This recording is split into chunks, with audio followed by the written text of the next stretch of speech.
Good morning, my name is Jeremy Lindeck. Today we will be talking about some of the skills needed to become a successful engineer working in a team. Not all of these are directly linked to engineering. As a warm-up, I'd like you to work in a group of 4 to determine the 5 skills employees value most in engineers. We will then look at the attributes that Boeing require from their future graduates and compare the 2 lists. Okay, I'll now give you 2 minutes to read and discuss the attributes Boeing selected and compare them with your list. While you talk, think about the following questions. 1. Is there anything that surprises you? 2. How does this list compare to your list? 3. How many of these skills are directly related to engineering? And finally, how would you describe the other skills? It's interesting that Boeing only chose 3 skills specifically related to engineering. Most of the skills selected are to do with personality. They're more interested in finding people who will be a good fit.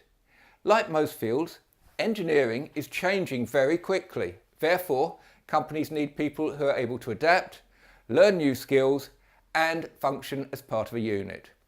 These skills are closely aligned to the UTS graduate attributes. At the end of their internship, many students said communication skills were the most important skills they learned.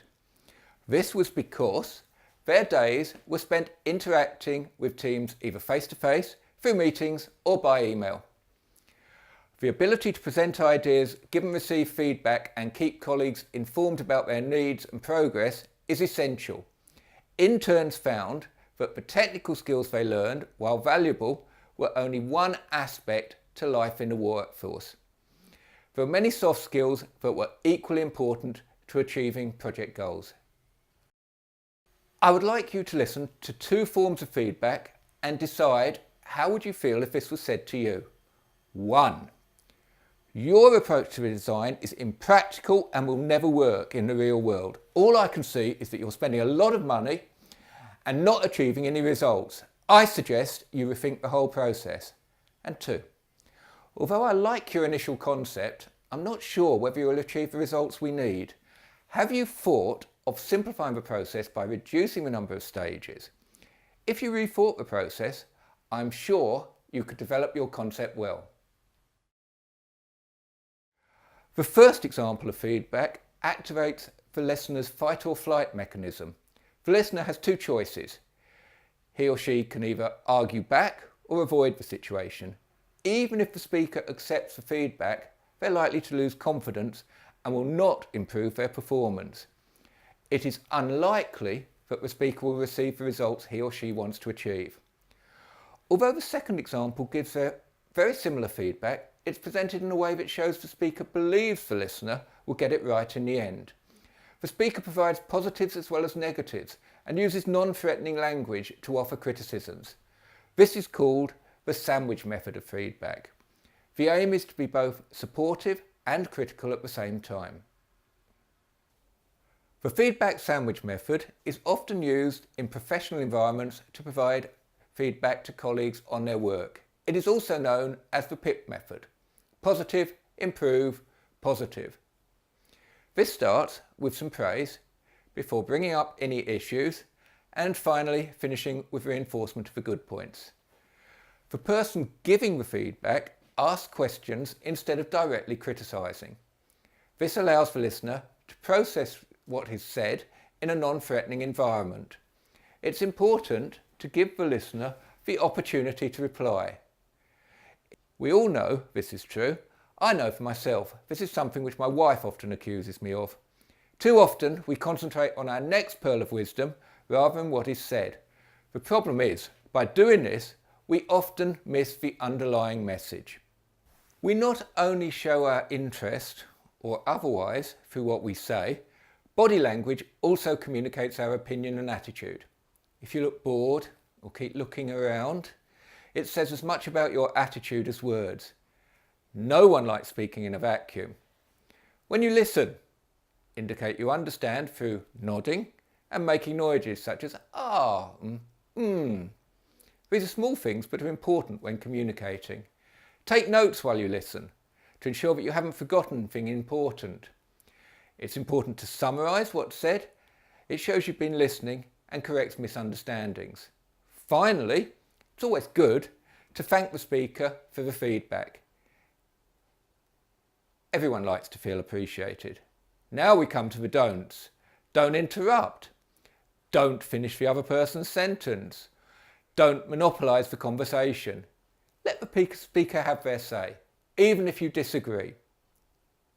Okay, we're going to practice giving and receiving feedback using the sandwich method.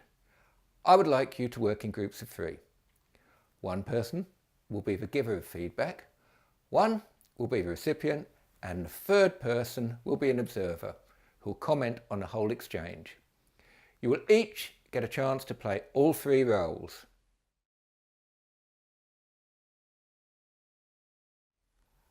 Right, could we come together please?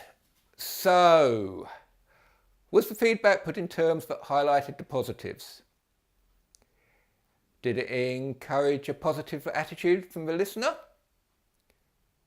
Did the listener encourage the speaker? Did he or she make an effort to understand the main point? And finally, was the communication successful? In groups, I'd like you to discuss the key points to look for when reviewing your landing pages. This is both content and style. So from the ideas you've brainstormed, the content for the introduction should be the reason you wanted to become an engineer, your influences, a brief mention of experience, and your goals. The style should be neutral. Don't use slang, but don't be over academic. The introduction needs to sell yourself. Don't make it too long, or no one will read it. Pictures are good, as they make the reader want to see more. Okay, so you've all submitted your introductions online and read your peer group's introductions. I would like you now to spend 10 minutes per person giving feedback on the introductions they have written. So to summarise today, we've looked at the attributes required for engineering graduates, we've recognised the role communication skills play, and we've learned 2 techniques: the sandwich method of feedback and active listening. These help enhance our communication skills. As a follow-up, I'd like you to write up the feedback you received and how this will be useful to you in presenting your introduction. Any questions?